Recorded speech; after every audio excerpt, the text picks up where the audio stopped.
বাংলাদেশ সৃষ্টির পরে এই প্রথম এক নতুন ইতিহাস সৃষ্টি করেছে। আপনাদের প্রত্যেকের হৃদয় ছুঁয়ে যাবে, অত্যন্ত ভালো লাগবে এবং আপনারা দেশপ্রেমের মন্ত্রে সবাই এরকম উদ্বুদ্ধ হবেন। ঘটনাটি ঘটেছে। ঈদ মোবারক। আমাদের জন্য ঈদ মোবারক হলেও ঘুম হারাম হয়ে গেছে, আপনারা কিন্তু শেষ।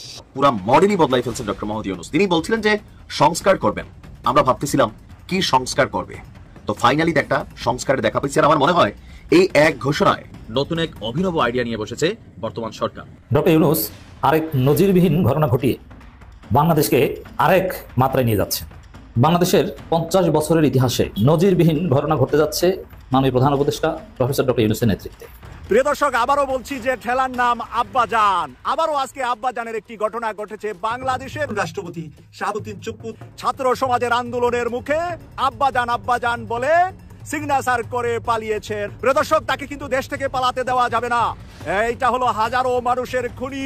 বেশ আলোচিত এবং সমালোচিত একজন ব্যক্তি নাজমুল আহসান কলিমুল্লাহ, তিনি বেগম রোকেয়া বিশ্ববিদ্যালয়ের সাবেক ভিসি নাজমুল আহসান কলিমুল্লাহকে গ্রেপ্তার করা হয়েছে। দুদকের কাছে তার হস্তান্তরের বিষয়টি প্রক্রিয়াধীন। বাংলাদেশ সেনাবাহিনীর সবচেয়ে স্পর্শকাতর জায়গায় বসে তিনি চালাচ্ছিলেন এক ভয়ানক খেলা। ভারতের গোয়েন্দা সংস্থা রয়ের শ্যাডো নেটওয়ার্ক গড়ে তুলেছিলেন সরাসরি সেনাবাহিনীর। দর্শক, আজকের এই ভিডিওটি দেখলে আপনারা রীতিমতো অবাক হয়ে যাবেন।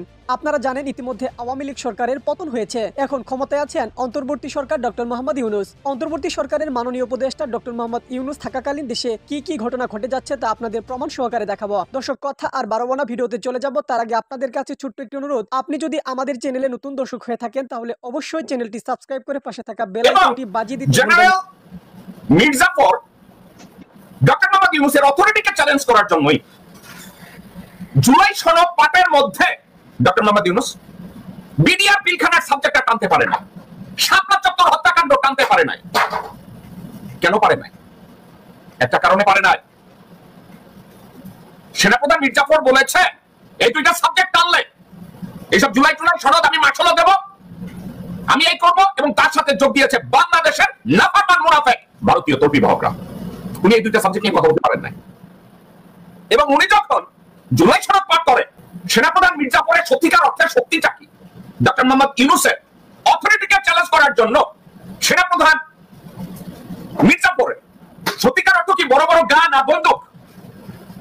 নো, কারণ এগুলো অকার্য। পৃথিবীতে আপনারা একটা জিনিস আপনাদেরকে বুঝাই, সবার অনেক কান্ট্রিতে নিউক্লিয়ার ওয়েপন আছে। অ্যাজ অফ টুডে, দ্বিতীয় বিশ্বযুদ্ধের পরে নিউক্লিয়ার ওয়েপন কে ব্যবহার করছে? কেউ করে না। সব আছে অনেক কান্ট্রিতে, কিন্তু নিউক্লিয়ার ওয়েপনের ব্যবহার হচ্ছে না।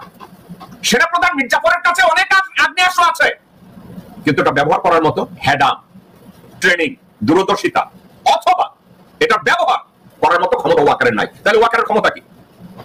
ওয়াকারের মেইন ক্ষমতা, মেজরেসি পাওয়ার।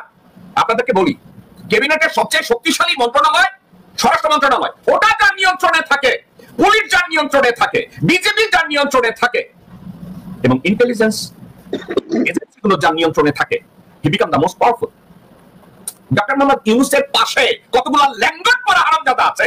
এই হারামজাদা নতুন সব এরা কি জানে? এরা কি জানে কাহিনী কি? এরা জানে না, এদের কোনো ধারণাও নাই। বাংলাদেশ সেনাবাহিনীর সবচেয়ে স্পর্শকাতর জায়গায় বসে তিনি চালাচ্ছিলেন এক ভয়ানক খেলা। ভারতের গোয়েন্দা সংস্থা রয়ের শ্যাডো নেটওয়ার্ক গড়ে তুলেছিলেন সরাসরি সেনাবাহিনীর ভেতরেই। তিনি ছিলেন সেই মূল কারিগর যার মাস্টার প্ল্যানে তৈরি হয়েছিল একটি দেশদ্রোহী কাঠামো। এবং শেখ হাসিনার পলায়নের পরের দিন বাংলাদেশ সেনাবাহিনীর ভেতরে একমাত্র ব্যক্তি ছিলেন যিনি রয়ের সহায়তায় সামরিক কূ করতে চেয়েছিলেন। তার নাম লেফটেন্যান্ট জেনারেল মুজিব।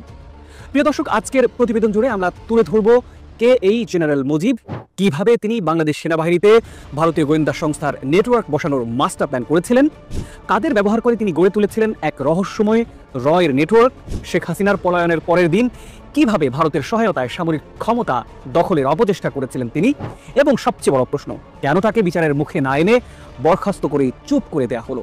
শেষ পর্যন্ত শেখ হাসিনাকে ভারত নিয়ে যাওয়ার রেস্কিউ মিশনে তার গোপন ভূমিকাই বা কি ছিল, এবং কিভাবে তিনি দেশের সর্বোচ্চ নজরদারির মধ্যেও সীমান্ত পেরিয়ে পালিয়ে গেলেন ভারতে। পর্দার পেছনে সবকিছু আজ সামনে আনবো।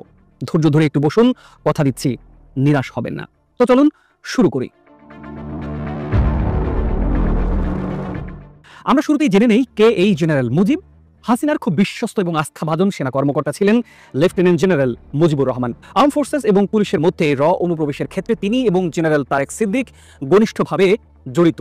জেনারেল মুজিব বাংলাদেশে এর কোঅর্ডিনেটর হিসেবে চিহ্নিত হয়েছেন। বিমান বাহিনীতে এর শ্যাডো রিক্রুটার হিসেবে কাজ করা স্কোয়াড্রন লিডার আব্দুল্লাহ ইবনে আলতাফ গ্রেপ্তার হওয়ার পর সামগ্রিক তদন্তে বেরিয়ে আসে সামরিক বাহিনীতে এর নেটওয়ার্ক ও জেনারেল মুজিবের সম্পর্ক। আওয়ামী লীগ ও শেখ হাসিনাকে টানা ক্ষমতায় রাখতে গিয়ে বাংলাদেশের নিরাপত্তা ব্যবস্থাকে হুমকির মধ্যে ফেলে দেন জেনারেল মুজিব ও তার নেটওয়ার্কের সদস্যরা। মুজিবের সহযোগিতায় বিভিন্ন বাহিনীতে একটি অবস্থান করে নিয়েছিল। এমনকি আমাদের স্বাধীনতা সার্বভৌমত্বের প্রতীক দেশপ্রেমিক সশস্ত্র বাহিনীকেও দুর্বল করে দেওয়ার ষড়যন্ত্র বাস্তবায়নের অপচেষ্টা চালায় মুজিব ছিলেন সেনাবাহিনীর director general of military operations DGMO। এই পদে বসে তিনি পেয়েছিলেন দেশের প্রতিটি ঘাঁটির অবস্থান, শক্তি আর দুর্বলতার অন্দরের খবর। তার হাতে ছিল সেনাবাহিনীর অপারেশনাল নিয়ন্ত্রণ। আর এই ক্ষমতা ব্যবহার করে তিনি গড়ে তোলেন এক ছায়া গোষ্ঠী যা সরাসরি কাজ করছিল ভারতের এর হয়ে।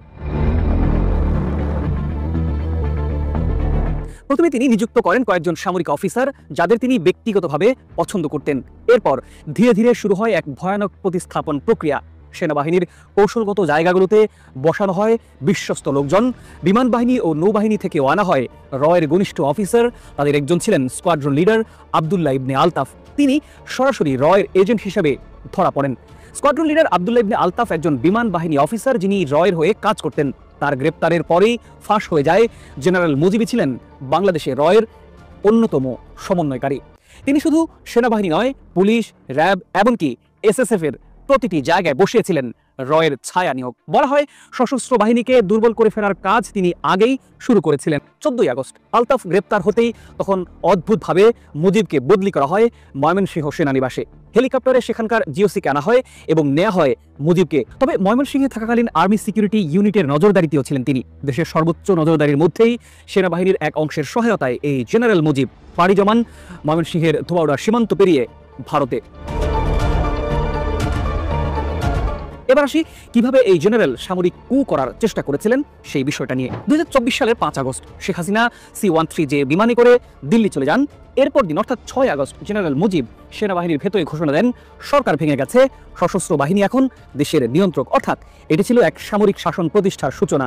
সেনাবাহিনীতে সামরিক শাসন জারি করে ক্ষমতা নেওয়ার অপচেষ্টা করেছিলেন জেনারেল মুজিব। 6 আগস্টের সেই কু প্রচেষ্টার 34 দিনের মাথায় 12 সেপ্টেম্বর মুজিবকে শুধু বরখাস্ত করে দেওয়া হয়। আইন অনুযায়ী এমন ঘটনা ঘটলে কোর্ট মার্শাল, তদন্ত কমিটি এমনকি তাকে ডেজেটার ঘোষণা করার কথা ছিল, কিন্তু তার কিছুই করা হয়নি। কেন?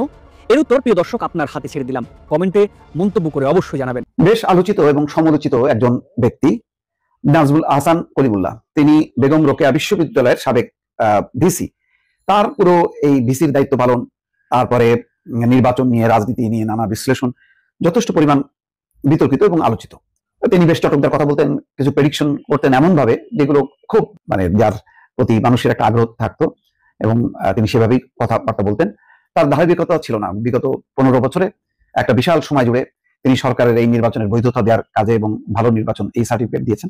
শেষের দিকে এসে দ্বাদশ জাতীয় সংসদ নির্বাচনের আগে, বিশেষ করে যখন তিনি বেগম রোকেয়া বিশ্ববিদ্যালয়ের পর্যায়ে থেকে অপসারিত হন বা তাকে বাদ দেওয়া হয়, তারপর থেকে তিনি বেশ বিপ্লবী ভূমিকায় অবতীর্ণ হন এবং বেশ কঠিন কঠিন বক্তব্য রাখতেন, তোলপাড় করা বক্তব্য। তিনি কূটনীতি নিয়ে, সামরিক বাহিনী নিয়ে নানা রকম মন্তব্য করতেন, যেগুলো খুব ফলাওভাবে বিভিন্ন গণমাধ্যম তার সাক্ষাৎকার নিত এবং সেগুলি প্রচারিত হতো।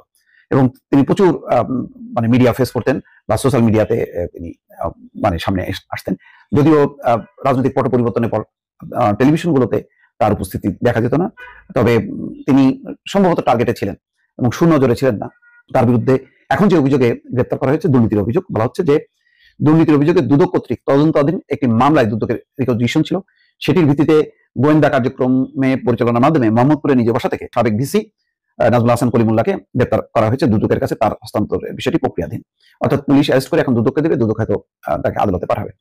ডিবি জানায় সাবেক ভিসি নাজমুল আহসান কলিমুল্লাহকে দুদকের মামলায় গ্রেপ্তার দেখানো হয়েছে। গত 18 জুন বিশ্ববিদ্যালয়ের উন্নয়ন কাজের অর্থ আত্মসাতের অভিযোগে সাবেক ভিসি কলিমুল্লাহ সহ 5 জনের বিরুদ্ধে মামলা দায়ের করে দুদক। আসামিরা হলেন বাকি প্রজেক্টের ইঞ্জিনিয়ার আছেন, ঠিকাদার আছেন। তারা আসামিরা পরস্পর যোগসাজশে বিশ্ববিদ্যালয়ের উন্নয়ন প্রকল্পের অনুমোদিত ডিপিপি না মেনে নকশা পরিবর্তন মন্ত্রণালয়ের অনুমোদন ছাড়া 30 কোটি টাকার বেশি মূল্যের চুক্তি করেছেন। পাশাপাশি ঠিকাদারের রানিং বিল থেকে কেটে রাখা নিরাপত্তা জামানতকে এফডিআর হিসেবে ব্যাংকে জমা এবং এফডিআর লিয়েনে রেখে ঠিকাদারকে লোন দেওয়ার জন্য নো অবজেকশন সার্টিফিকেট অনুমোদন দিয়ে সরকারের 4 কোটি টাকা আত্মসাৎ করে তারা। তার আমি জানি না, মানে অনেক বিষয় অপ্রকাশিত আছে, এবং আমার কাছে এক ধরনের রহস্যময় পুরুষ মনে হয় যে তার ঠিক মানে মোটিভটা কি, উদ্দেশ্য কি, এটা আমার মধ্যে একটা বিভ্রান্তি আছে। আমার ধারণা তাকে ঠিকভাবে চেনা যথেষ্ট কষ্ট। এখন দেখা যাক তদন্তের পর এবং অন্য আর কোনো মামলা আছে কিনা কি হয়। দর্শক, রাতের ভোট না দিনের ভোট, এ নিয়ে তৎকালীন আওয়ামী লীগ সরকার এবং বিপরীত রাজনৈতিক দলের নেতাকর্মীরা বা নিজের দলের নেতাকর্মীরা মাঝে মাঝে বলতো, বা নির্বাচন কমিশনও বলতো রাতের ভোট আর হবে না। আওয়ামী লীগ বরাবরই দাবি করতো রাতে যে ভোট হয়েছে প্রমাণ দেন, কোথাও কি একটা ফুটেজ নাই, কিন্তু তারপরেও রাতের ভোট ডায়লগটা মার্কেট পেয়ে গেছে। ডক্টর মোহাম্মদ ইউনূসের নেতৃত্বে আগামীতে যে জাতীয় সংসদ নির্বাচন হতে যাচ্ছে সেখানে রাতের ভোট হবে না, দিনেই ভোট হবে। তবে ভোট ডাকাতি বন্ধে নতুন এক অভিনব আইডিয়া নিয়ে বসেছে বর্তমান সরকার, যদি ক্যামেরাগুলো অ্যাক্টিভ থাকে। আমরা যারা একটু উন্নত দেশে বসবাস করি, বাংলাদেশে এগুলো এখন অ্যাভেলেবেল হয়তো বা আমি কিছু কিছু জায়গায় দেখেছি প্রশাসনের বেলায় এগুলো অ্যাক্টিভ করা হয়েছে, বাট গণহারে করা হয়নি। আগামী জাতীয় নির্বাচন যেন সুষ্ঠু হয় সেখানে বেশ কিছু জিনিস পদক্ষেপ নিচ্ছে বর্তমানে সরকার। এর মধ্যে গুরুত্বপূর্ণ একটা পার্ট হচ্ছে স্বরাষ্ট্র মন্ত্রণালয়ের, যাদের আন্ডারে কাজ করে পুলিশ। নির্বাচনের ঠিক আগ মুহূর্তে আপনার থানার ওসি, আপনার জেলার এসপি এগুলা বদলি হয়ে যাবে লটারির মাধ্যমে সম্ভবত। মানে ঢাকাটা যাবে কুমিল্লা, কুমিল্লাটা যাবে ঢাকা, আবার ঢাকাটা যে কুমিল্লাই যাবে, কুমিল্লাটা যে ঢাকাই যাবে তাও না, এটা বরিশালও যাইতে পারে। তার মানে প্রশাসনকে হাত কইরা ম্যানেজ করা, ভোট কেন্দ্রে ভোট চাপাচাপি বা যে সিস্টেমগুলা হয়তো কোনো রাজনৈতিক দল ভাবছে তাদের জন্য বড় দুঃসংবাদ দিচ্ছে ডক্টর ইউনূসের এই সরকার। তো কি কি পদ্ধতি অবলম্বন করছে? প্রথমত এই গুরুত্বপূর্ণ কি পয়েন্টগুলোকে পরিবর্তন করা। দ্বিতীয়ত জাতীয় সংসদ নির্বাচনে আইন শৃঙ্খলা পরিস্থিতিকে আরো জোরদার করতে 47,000 কেন্দ্রে, সারা বাংলাদেশে সম্ভবত 47,000 কেন্দ্রে একটি করে বডি ক্যামেরা দেওয়া হবে। তার মানে 47,000 বডি ক্যামেরা, সংখ্যাটা বাড়তেও পারে দাবি করেছেন স্বরাষ্ট্র উপদেষ্টা আমাদের জাহাঙ্গীর আলম চৌধুরী। তিনি বলছেন যে নির্বাচনকে সুষ্ঠুভাবে সম্পন্ন করার লক্ষ্যে আইন শৃঙ্খলা রক্ষাকারী বাহিনীর বিভিন্ন কর্মপরিকল্পনা বিষয় নিয়ে একটা তারা আজকে বৈঠক করেছে। বৈঠক শেষে তিনি বলছেন, আমরা আলোচনা করেছি সারা দেশের নির্বাচন পরিচালনার জন্য কত ফোর্স প্রয়োজন হবে। এর পাশাপাশি আমরা সিদ্ধান্ত নিয়েছি সবাইকে বডি ক্যামেরা দেওয়ার চেষ্টা করব। তার মানে 47,000 কেন্দ্রে যতজন পুলিশ সদস্য কাজ করবে, আর্মি কাজ করবে, অন্যান্য বাহিনী কাজ করবে, স্বরাষ্ট্র মন্ত্রণালয় আপনার প্রত্যেককে একটা করে বডি ক্যামেরা দিবে। এখন বডি ক্যামেরা তো বলছেন এখানে লাগানো থাকে একটা ক্যামেরা, কন্টিনিউ চলতে থাকে, ডেটা নেটওয়ার্কিং এর মাধ্যমে এটা যেটা মাদার সেন্টার সেখানে চলে যেতে থাকে। এখন একজন পুলিশ যখন ডিউটি করবে তার সামনে তার এই ক্যামেরা দিয়া পুরো সিনারিও দেখা যাবে, কোথায় ভোট চুরি হচ্ছে, কোথায় ভোট ডাকাতি হচ্ছে, কোথায় মারামারি হচ্ছে। এই বিষয়গুলো আগে গণমাধ্যমকে কষ্ট করে তুলতে হইতো, এখন পুলিশের শরীরে থাকা বা বিভিন্ন বাহিনীর শরীরে থাকা যে বডি ক্যামেরা সেখান থেকে কাজটা সহজে করা যাবে। এছাড়া বলা হচ্ছে যে সেটি কার কাছে কিভাবে থাকবে সে বিষয়ে আলোচনা করছি। প্রিজাইডিং অফিসাররা যেন কারো বাসায় না থেকে নির্বাচনী কেন্দ্রে থাকতে পারেন সেই ব্যবস্থাও করে দেওয়া হবে, এবং তাদের নিরাপত্তার জন্য আনসার ও পুলিশ সবাই থাকবে। তো পুলিশের যেসব মানে অফিসাররা সিনিয়র পোস্টে থাকবেন তাদের কাছে থাকবে ক্যামেরাগুলো। সব বাহিনীকে আমরা প্রশিক্ষণের ব্যবস্থা করে দিয়েছি। নির্বাচন কমিশনকে বলেছি তারা যেন পোলিং অফিসার, প্রিজাইডিং অফিসারদের প্রশিক্ষণ দেন। আমাদের বাহিনীর প্রশিক্ষণের পর আমরাও একটু মহড়া দেবো যাতে নির্বাচনটি ভালোভাবে সম্পন্ন করা যায়। বুঝতে পারছেন টোটাল হিউজ একটা সেটআপমেন্ট এখানে তৈরি করা হচ্ছে। ইভেন নির্বাচন হওয়ার আগ পর্যন্ত আরো যে বাহিনীগুলো আছে তাদের সাথে প্রধান উপদেষ্টার বেশ কয়েকটা বৈঠক আছে, কারণ ডক্টর ইউনূসের জন্য খুবই বড় একটা চ্যালেঞ্জ, যেহেতু দীর্ঘ একটা লম্বা সময় খুব ভালোভাবে সুষ্ঠু ভোটার উপস্থিতি বা সবকিছু মিলিয়ে আসলে উৎসব মুখর কোনো নির্বাচন হয়নি, মানুষ ভোটও দিতে পারে নাই। তো এবার যত ভোট দেওয়ার সুযোগ আসছে সেই ক্ষেত্রে যেন বিশৃঙ্খলা না হয়, নির্বাচনও সুষ্ঠু হয়। মোট কথা ডক্টর ইউনূস বলছিলেন সারা পৃথিবী। দর্শক, সম্পূর্ণ ভিডিওটি দেখলেন, আশা করি বিষয়টি বুঝতে পেরেছেন। এই নিয়ে আপনার গুরুত্বপূর্ণ মন্তব্যটি অবশ্যই কমেন্ট বক্সে জানিয়ে দিবেন। ধন্যবাদ।